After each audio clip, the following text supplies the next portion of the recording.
कि जो राहुल गांधी का वोटर है, जो अशोक गहलोत का वोटर है, वो मोदी को भी अपना वोटर, अपना हीरो मानता है। अगर आप ये समझेंगे कि नहीं, मैं मोदी को हराना मेरा मकसद है, तो मेरा भी मकसद है कि मोदी कभी ना दोबारा भारत का वजीर आजम बने। अगर मैं आपसे एक सवाल करूं, क्या तुमने कभी बीजेपी को वोट दिया, तो आप सब कहेंगे कि हमने कभी बीजेपी को वोट नहीं दिया, ना कभी देंगे। अगर मैं आपसे सवाल करूं कि क्या तुमने 2019 के लोकसभा के चुनाव में जयपुर की पार्लियामेंट से तुमने क्या मोदी को वोट दिया, तो सब कहेंगे कि नहीं, हमने नहीं दिया। तो फिर बताओ, यहां से कैसे बीजेपी कामयाब हो जाती है? मन में जो आपके बात है उसको आप सामने लेकर आए। भारत के संविधान में यह लिखा गया कि आपको इक्वालिटी मिलेगी, बराबरी मिलेगी। भारत के संविधान में लिखा गया कि भाईचारगी पैदा करना हम तमाम का काम है।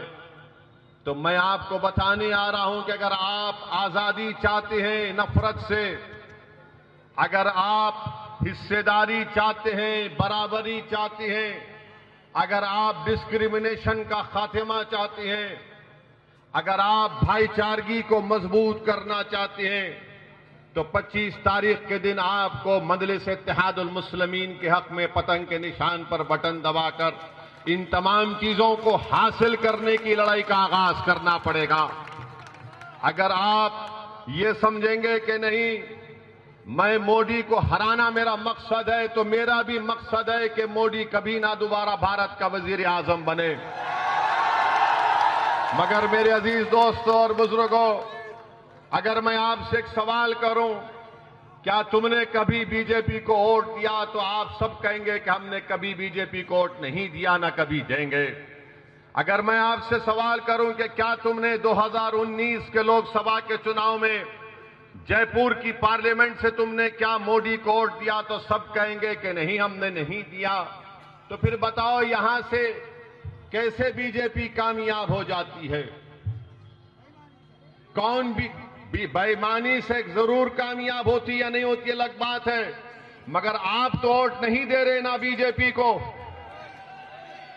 तो फिर कैसे कामयाब होती? तो मालूम हुआ कि जो राहुल गांधी का वोटर है, जो अशोक गहलोत का वोटर है, वो मोदी को भी अपना वोटर, अपना हीरो मानता है और उनको वोट दे देता है। और जब हम इलेक्शन लड़ते हैं तो हमारे सामने आकर इल्जाम लगा दिया जाता है कि सदुद्दीन ओवैसी वोट काटने के लिए आ गया। मैं इन तमाम लोगों से पूछना चाहता हूं, बताओ, मैं तो पहली मर्तबा राजस्थान में आकर इलेक्शन लड़ रहा हूं, तो पहले बीजेपी किसकी वजह से जीती? बीजेपी के पूरे एमपी कैसे कामयाब हो गए? तो इसका जवाब कांग्रेस वाले नहीं दे पाएंगे, मगर अब कल से शुरू कर देंगे।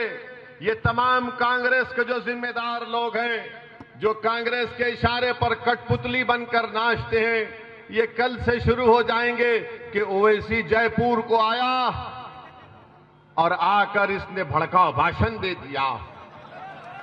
तो मेरे चेहरे पर लिखा हुआ है भड़काऊ भाषण, इनको ही नजर आता, मुझे नजर कभी नहीं आता।